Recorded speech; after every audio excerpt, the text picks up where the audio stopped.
کے سردار جو تھے وہ پہاڑ ہوتے تھے ان کے، اور باقی جتنے باقی لوگ ہوتے تھے وہ زمین کی طرح، بچھی ہوئی زمین کی طرح ان کے پاؤں تلے روندے ہوئے جو ہیں۔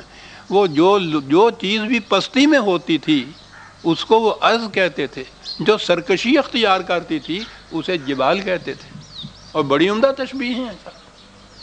کہا کہ اس دن یہ بڑے بڑے سرکش اور ان کے یہ فالوورز، ان کے سارے متبعین، وہ جنہیں یہ پاؤں تلے رونتے ہیں، یہ سب کے ساتھ یہ سردار اور ان کی فوجیں، ان سب میں ایک زلزلہ پیدا ہو جائے گا۔ جو نیچے روندے ہوئے ہیں ان پہ تو یہ کتنی سی ہی لغزش ہی کافی ہو جائے گی، اس کے آگے ان کے متعلق کچھ کہنے کی ضرورت نہیں پیش آئی۔ کانت الجبال کثیبا مہیلا، اور جبال جو ہیں یہ بڑے بڑے سر کڈ کہنے نے پنجابی چ وہ صحیح بات ہوتی ہے وہ جو جبال کی ہے، کہ یہ جو بڑے بڑے پہاڑوں کی طرح آج جم کے کھڑے ہوئے، اور اتنے استحکام، یعنی پتھر کا استحکام ہی کم نہیں ہوتا، جو پورے پہاڑ کا استحکام، پھر اس پہاڑ کا دخامت دیکھیے اس کے ہاں کا۔ ایک ذہن میں ایک نقشہ لائیے اور آگے دیکھیے کیا کہتے ہیں کہ پہاڑ کھڑے ہوئے پتھروں جیسے محکم، کہتا ہے ریت کے تودے ہو جائیں گے۔ اتنی ہی بات کم نہیں تھی کثیب کی ہی، مہیلا، ایسی ریت جو نیچے سے اس کی بنیاد سرک رہی ہو، اور سرکتے سرکتے وہ سمندر میں گر رہی ہو یا دریا میں گر رہی ہو۔ پہاڑ ریت کے تودے، اور ریت ایسی ریگ رواں اس کو کہتے ہیں صحرا کے اندر۔ ریت بھی اپنے مقام پہ کھڑی نہیں، سرک رہی ہے اپنے مقام سے، بنیادوں سے سرک رہی ہے، سرکتی ہوئی دریا میں گر رہی ہے۔ پہاڑوں کی یہ کیفیت ہو جائے گی۔ میں پھر یہ عرض کر دوں کہ ٹھیک ہے، اگر یہ کوئی آنے والے واقعات کی بات ہی تو ہوا کرے۔ انا آج ہی تذکرہ جو قرآن نے آگے کہا کہ تمہارے لیے تو اس میں موعظہ تو تذکرے کی یاد دہانیاں جو ہم تمہیں بتا رہے ہیں کہ ان چیزوں سے تم سبق حاصل کرو، عبرت حاصل کرو۔ تو اگر پہاڑ جو تھے وہ ریت کے ٹیلے بن جائیں گے کسی زمانے میں، وہ سرکتے جائیں گے، اس کا ہم سے کیا تعلق ہے؟ فزیکل فینومینا کوئی ہے، تبھی مظاہر کی چیزیں ہیں، ہوا کریں۔ جبال، ان کی زبان میں جبال کو لو تو پتہ چلتا ہے وہ جانتے تھے قریش کے جو اتنے اتنے بڑے سردار تھے کہ یہ کیا کہہ گیا ہے قرآن، کیا ہوگا۔ پہاڑ ریت کے تودے بن جائیں گے، اور وہ تودے ریت کے کہ جو سرک رہی ہو اور گر رہی ہو، رفتہ رفتہ آہستہ آہستہ دریا میں، اس سمندر میں جا رہی ہو۔ یہ ہو جائے گا ان کا حشر، سامنے ہو گیا۔ ہم 8 ہجری میں جب مکہ فتح ہوا ہے تو یہ بڑے بڑے پہاڑ پوچھو نہیں کہ ان کی کیا کیفیت تھی۔ کہا ان سے کہو کہ یہ کچھ ہو جائے گا، اور آگے بات واضح کر دی۔ انا ارسلنا الیکم رسولا شاہدا علیکم کما ارسلنا الی فرعون رسولا۔ کہا کہ یہ رسول جو تمہاری طرف بھیجا ہوا ہے، پہلے تو رسول تو الیکم ہی ہے، تم سب کی طرف رسول بھیجا ہوا، شاہدن علیکم، اور وہ نگران ہے تمہارے اوپر، دیکھ رہا ہے تم کیا کر رہے ہو۔ اور آگے جو بتایا ہے، تمثیل جو دی ہے کہ کس طرح کا رسول، جیسا فرعون کی طرف موسیٰ کو ہم نے بھیجا تھا، بات صاف کر دی۔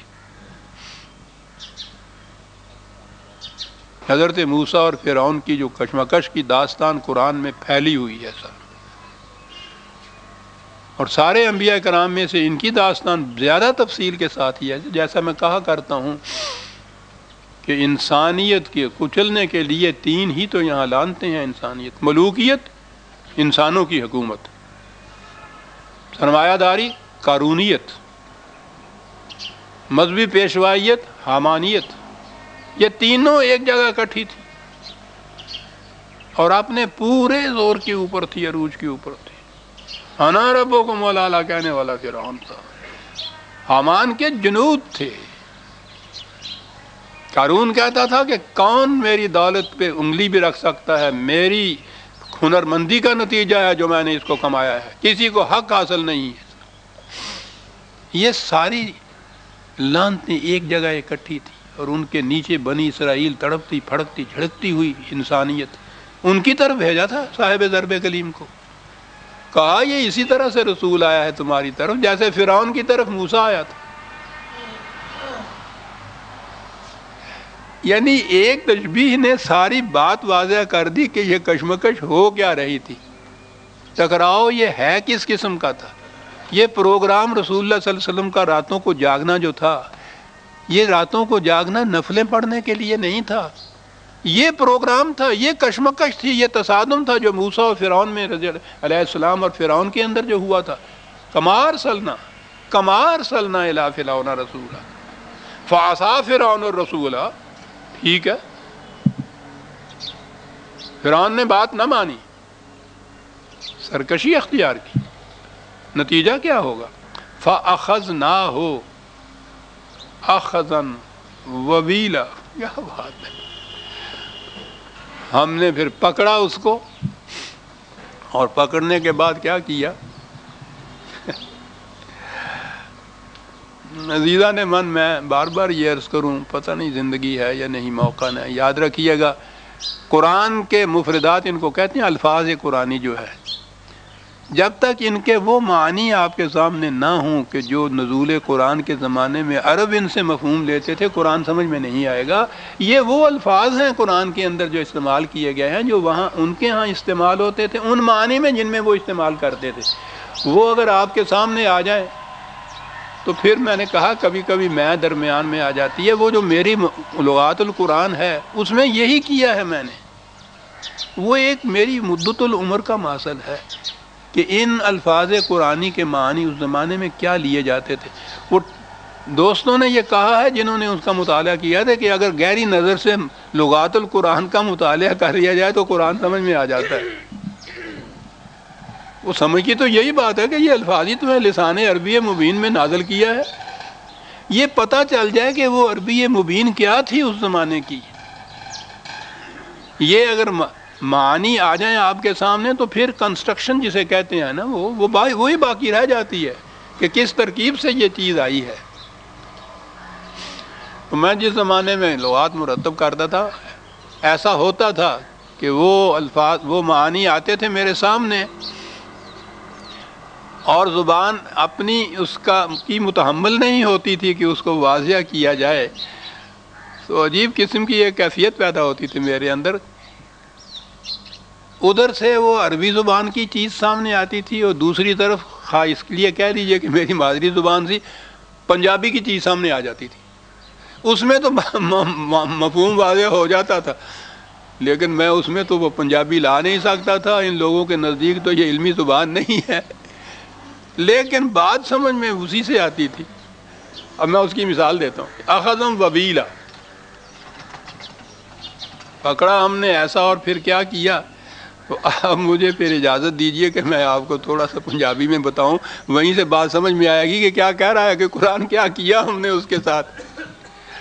وبیل، ویسے تو اس کے معنی وبال تو آپ کو معلوم ہی ہے، یہ بنیادی وہ اس کے مادے کے معنی سے تو یوں ہی ہے، لیکن بات ان کے ہاں اور تھی، وبیل اور چیز ہوتی تھی. اور آگے ہمارے ہاں کہ یہ نوجوان نسل طالب علم وہ تو بات بھی نہ سمجھ سکیں گے. یہ جو کپڑے دھوتا ہے نا، دھوبی یا گھر میں بھی دھوئے جاتے ہیں، اب تو استریاں ہیں نا ہمارے ہاں، استری اس کے اوپر پھیر دیتے ہیں تو وہ صاف ہو جاتا ہے. اس سے پہلے استریاں نہیں ہوتی تھی. خود میرے بچپن کے زمانے میں بھی میں نے دیکھا ہے، وہ دھوبی کپڑے دھو کے لاتے تھے. دھویا ہوا کپڑا، واش اینڈ ویئر تو اس زمانے میں نہیں ہوتا تھا. دھوئے ہوئے کپڑے میں تو آپ پوچھتے ہیں کتنے شکن ہوتے تھے، کتنی سلوٹیں ہوتی تھیں، کتنی ناہمواریاں اس کپڑے کے اندر ہوتی تھی. وہ اس قسم کا وہ کپڑا ہوتا تھا، استری ہوتی نہیں تھی.